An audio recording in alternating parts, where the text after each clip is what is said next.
in our life. Perkenalkan, saya Della sebagai pemandu podcast kali ini. Nah, hari ini ada yang tahu nggak ya? Kita akan bahas materi tentang apa? Apa ya? Nah, Ibu kasih tahu ya. Kita akan bahas tentang materi genetika. Aduh, materi genetika materi paling pusing sepanjang zaman ketika ibu belajar ketika SMA itu. Nah, berhubung karena itu materi paling pusing ya, ibu akan menjelaskan, tapi bukan ibu yang jelasin. Nah, ibu akan bantu kalian dengan bincang-bincang santai bersama salah satu guru cantik kami ya. Ada rekan saya. Halo, Yaitu perkenalkan nama Ibu Wima, salah satu guru biologi. Nah, terima kasih untuk Ibu Lima. Oke. Hari ini kita belajar genetika mengenai sintesis protein. Nah, dari sintesis protein ini sebenarnya apa sih Bu yang dimaksud dengan sintesis protein itu sendiri?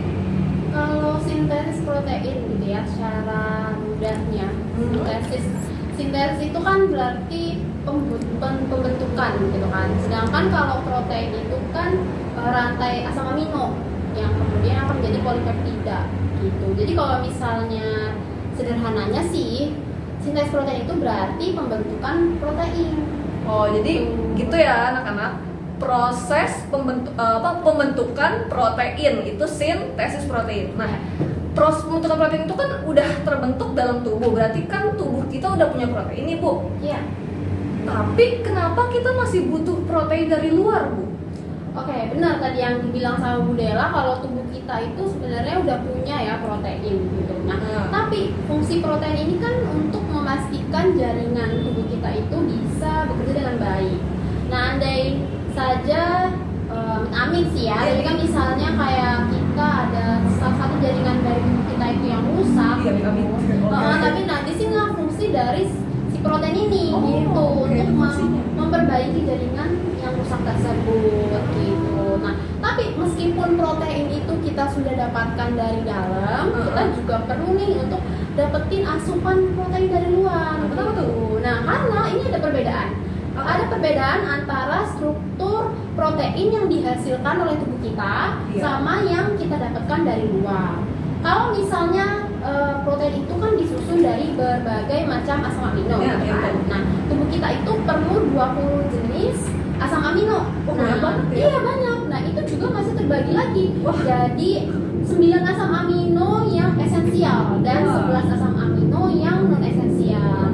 Nah, jadi kita membutuhkan makanan nih untuk mendapatkan asam amino yang esensial, karena dari tubuh kita yang diproduksi itu hanya asam amino yang non esensial saja. Oh, jadi gitu ya anak-anak. Ternyata tubuh kita tuh cuma memproduksi asam amino non esensial aja. Iya, betul. Gitu ya Bu ya? Iya, berarti gitu. kalau esensialnya dari makanan yang kita makan sehari-hari. Yang kita dapetin dari luar, asupan protein yang kita dapetin dari luar. Contohnya apa nih? Kayak protein. Nah, ada yang tahu? Makanan yang Paling protein. gampang kita makan tiap hari, every day. Yes, chicken, I think. Chicken ya, ayam ya. Yang suka laut-lautan ikan ya. itu juga. Nah, itu salah satu contohnya. Oke.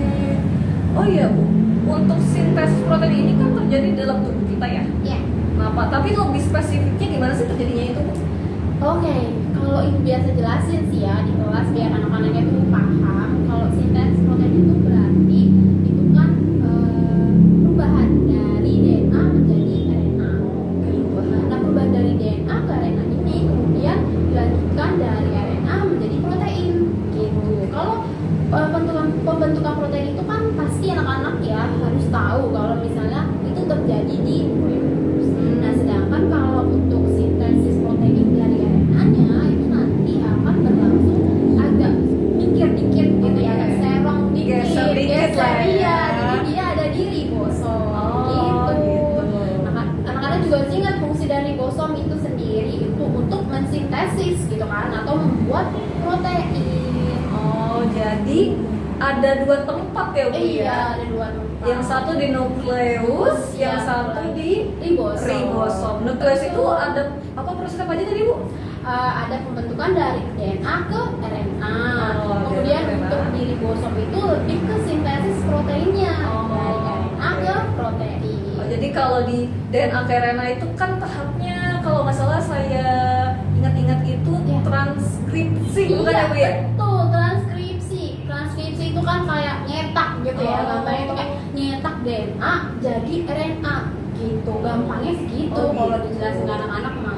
Udah dapet RNA M ya? Iya. RNA M apa RNA itu sih Bu? Kalau RNA itu Oh, bahasa oh, aja bahasa sih. aja Kan ya. kita biar agak Inggris Indo Oh, gitu ya. gitu Jadi ya, kayak oke. mRNA itu messenger RNA. Oh, Atau kalau messenger Indonya RNA. ya versi bahasa Indonesianya itu berarti RNA duta atau RNA pesan. Oh, Gitu. dari RNA messenger ini Mm-mm. dicetak si DNA-nya, Iya. udah itu keluar Betul. dari nukleus ke ribosom. Ke ribosom. Terus terjadi proses translasi. Oh, transkripsi. Oh, transkripsi. translasi atau transkripsi nih Bu? Kalau yang keluar ya? Iya. Kalau keluar berarti translasi. Oh, yang keluar translasi di Iya. ribosom. Ya jangan tukar ya. Betul. Kalau yang di dalam nukleus itu transkripsi, Betul. kalau yang di luar itu translasi. translasi. Ingat aja kalau transkripsi berarti dia itu nyetak. Kalau translasi itu kan apa tuh? Misalnya kita nih mau cari tahu bahasa Inggrisnya meja gitu kan. Meja tuh pakai Google apa ya? Pakai Google apa? Kalau mau terjemah gitu. Google Translate tuh. Iya, nah itu kan berarti translate. Translasi itu menerjemahkan. Oh. Yang diterjemahin itu apa? Yang diterjemahin itu si messenger RNA-nya. Jadi ngerjemahin itu yang di akhir. Iya. Pertama nyari info dulu. Betul itu. Nyari infonya di transkripsi. Iya, betul. Nge-translate-nya di Di translasi. translasi. Iya. Oke. Gampang ya ternyata kan? Ternyata gampang ya Iya. kalau udah paham konsepnya. Betul. Oke. Dari prosesnya ini sendiri gimana sih Bu? Ibu bisa jelasin nggak ya tentang sintesis protein ini? Nah kalau prosesnya itu sama yang kayak tadi ya. Jadi anggaplah gini, kita di proses transkripsi itu kan ada 3 tahap. Oh, ada 3 tahap.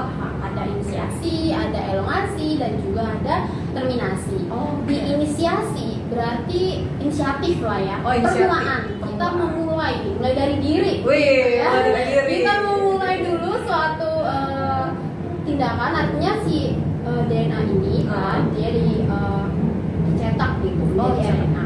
Kemudian ada elongasi pemanjangan. Pemanjangan. Nah, kita lupa mention nih kalau di transkripsi ini kita kan butuh RNA polimerase. Iya, jadi nanti yang jalan-jalan itu sepanjang mulai DNA itu si RNA polimerase.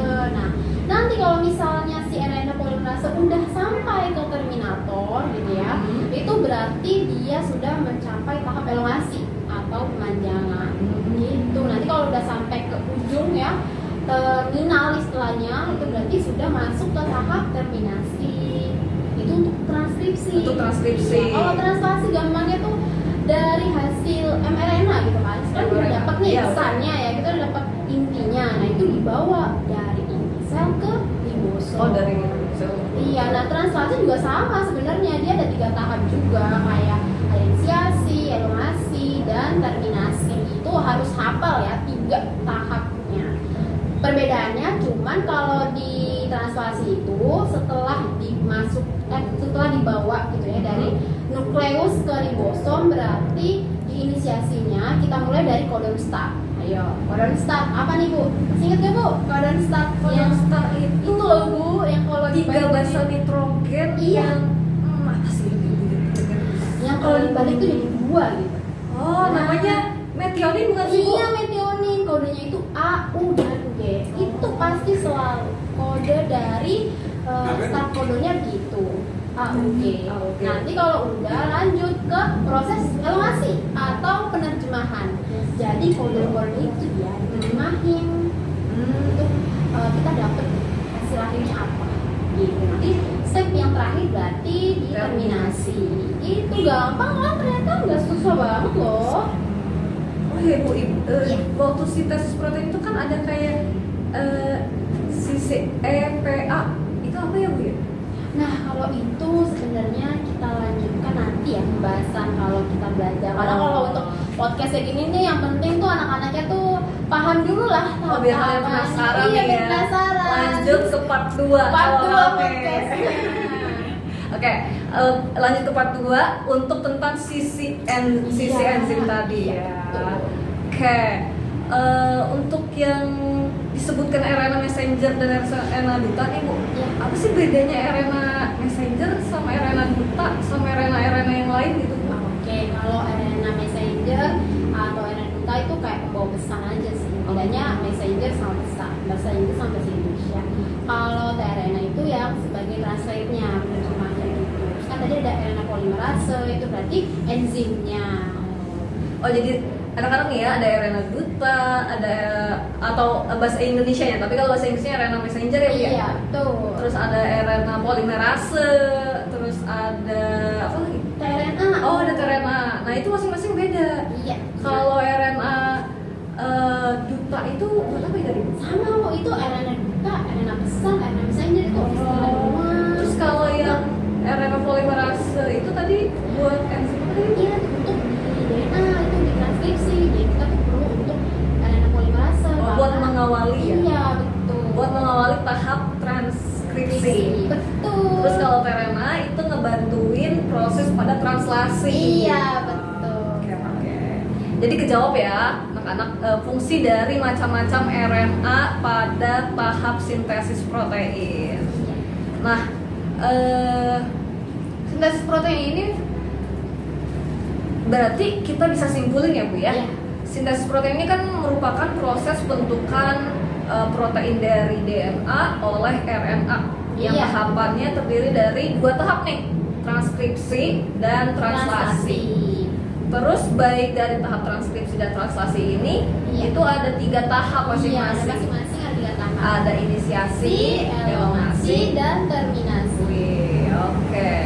Mungkin cukup sekian ya kali ya bincang-bincang santai kita Iya. kali ini. Terima kasih atas Sama-sama, kehadirannya Bu Mima. Jangan lupa nanti kita ada part 2-nya ya. Nanti kita akan lebih gali lagi nih kalau mau sintesis protein tadi yang fase-fase itu loh. Itu kan belum sempat dibahas. Nah, kalau mau tahu lebih lanjut, jangan lupa yang part 2. Oke. Nantikan ya dari kami. Terima kasih. Sampai jumpa di Bio in Our Life part selanjutnya. Dadah. Dadah.